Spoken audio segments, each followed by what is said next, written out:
it's great to touch on so many stakeholders, so many challenges of even identifying best practices and then implementing those best practices in a very dynamic and developing environment. It was not only a collaborative development process, but allowed me to form partnerships with many stakeholders, both local and abroad.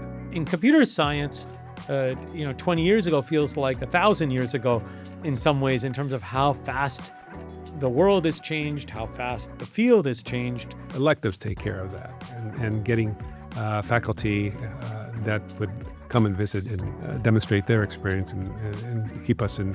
You always have to keep current in what's happening in the field.